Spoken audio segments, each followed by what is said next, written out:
Hi everyone, my name is Ali Alger, and today I will be sharing my internship presentation on the internship I did with Bridle Up Hope in Mapleton, Utah.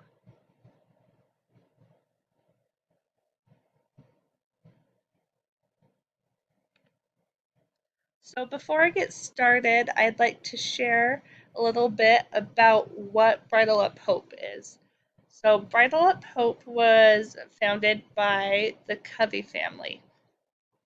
So, this is a picture of one of their daughters named Rachel Cubby.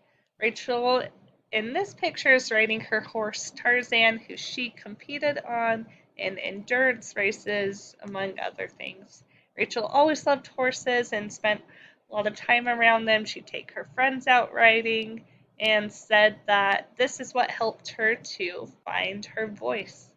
Unfortunately, while Rachel was in college, she died um, due to complications that came along with mental illness.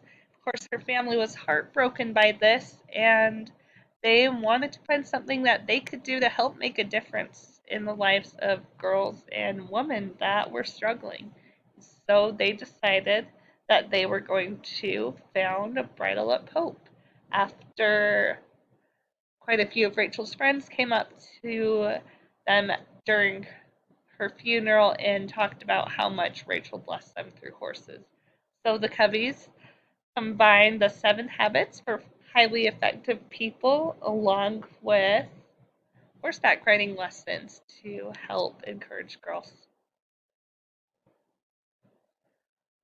So like I said, they teach lessons at Bridle Up Hope on how to ride horses along with life skills, and then have the participants help with service.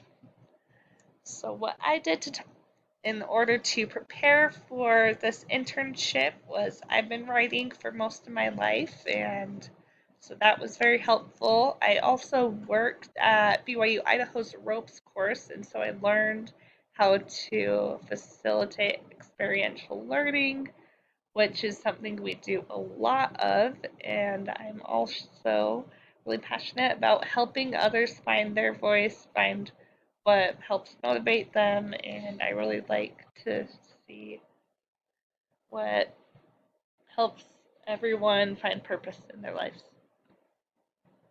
So, like I said, we had our 3 main portions. The first portion is writing. That's what draws a lot of people to the Bridle Up Hope program.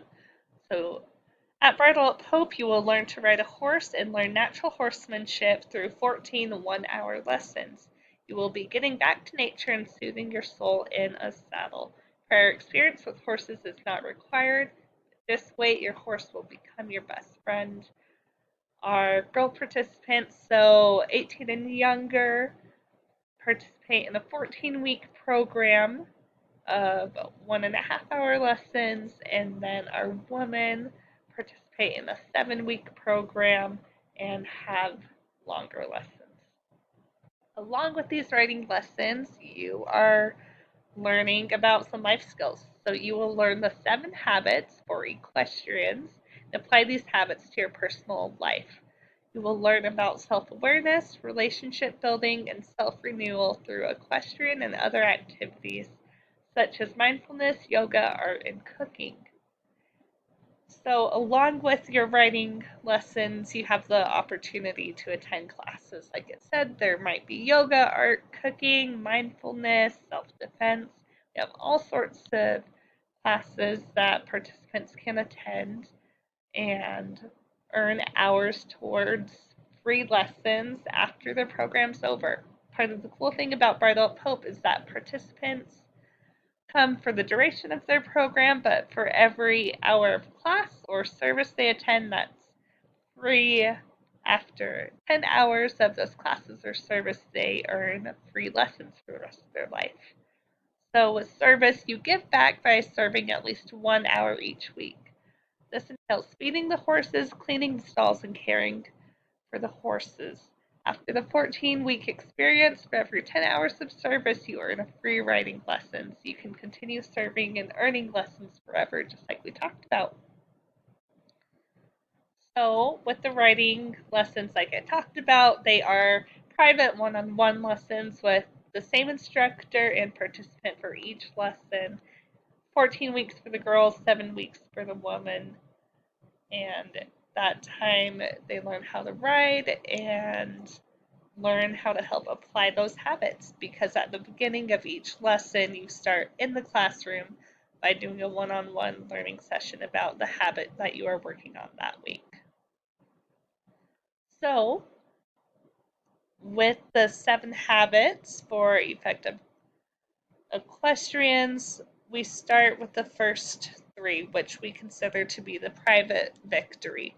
When you are successful with these habits, other people in your life may not be able to notice the difference, but you will. So, habit 1 is to be proactive. Take charge of your horse, take charge of your life.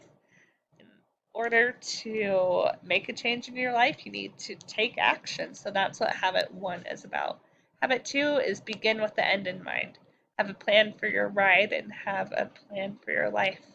If you don't have a direction that you'd like to go with your life, you're not going to get very far. So, once you take action, you need to be sure that you have a goal in mind. Habit number 3 is put first things first. So prepare before you ride and work before you play.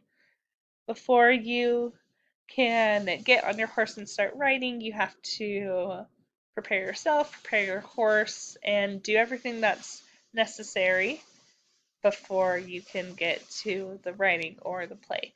And the same goes on in your day-to-day life. Need to make sure we're getting school and work done before we're moving on to more recreational type activities. Then we have the remaining 4 habits, and these are the public victories. These are the habits that once you start to excel in them, other people will start to see and notice what you're doing. So habit number 4 is think win-win. Remember your horse's needs and your own. Remember, everyone can win. This is where we help the girls find win-win situations rather than lose-lose or lose-win situations. This isn't compromise, but instead finding a better solution for everyone involved. Habit 5 is seek first to understand, then to be understood. So listen to your horse first and then listen before you talk. When we take time to understand others before we try to be understood ourselves, we are much more likely to end happily and successfully. Habit 6 is synergize. So become one with your horse and work well with others. In order to be an effective team, you need to be able to work well with your horse and work well with others. We can't get very far in life on our own, so this is very important. And then habit 7 is one of my favorites. It's called sharpen the saw. So in order to cut down a tree effectively, you aren't going to be able to use a dull saw. If you're sawing with the same saw on a ton of different trees, it will make it duller. It's a lot harder to do and will take more time and energy. But if you take just that little bit of time to sharpen your saw in between each tree, you will be better equipped to get everything done that you need to. And this applies to us as well. You have to nurture your horse, nurture yourself, body, heart, mind, and soul. So this is all the self-care and everything that you need to do in order to be able to do the rest of the habits. And then, of course, we have serve. In our service hours, that's when we teach the girls how to care for the horses in the barn. We do things like cleaning stalls, feeding the horses, taking care of the horses, sweeping, whatever needs to be done. And it is a really great environment for everyone.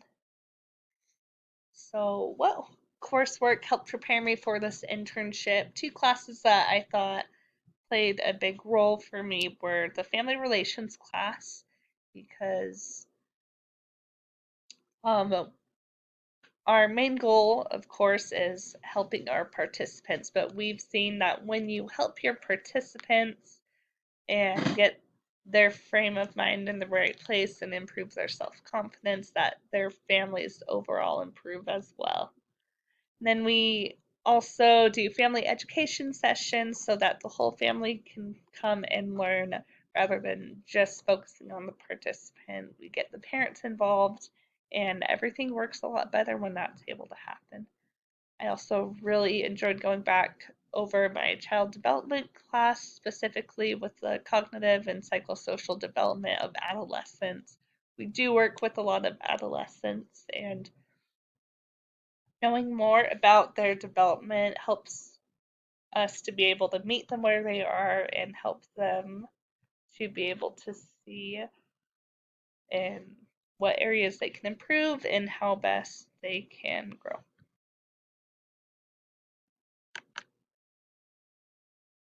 So I benefited so much from participating in this internship. I got a good job out of it and am lucky enough to be staying on Bridle Pope's team. I worked with amazing coworkers and management who are very supportive and really practice what they preach. So everything that we teach the girls, we also are expected to live ourselves, and Bridle Hope did a great job of helping the staff with that. So I would definitely recommend working for Bridle Hope for an internship for anyone who is interested. So if you're interested in doing an internship with Bridle Hope, I was at the Mapleton location, but there is a whole range of other locations in Utah, different parts of the United States, and also abroad, with our newest location will be opening up next year in Ukraine. So if you are interested in reaching out, you can go to the Bridle Up Hope website, or if you would like to do an internship with Bridle Up Hope Mapleton chapter, reach out to Gwendolyn Fulmer. All of her information is on the website as well, and can look into different things to get you started. Thanks so much.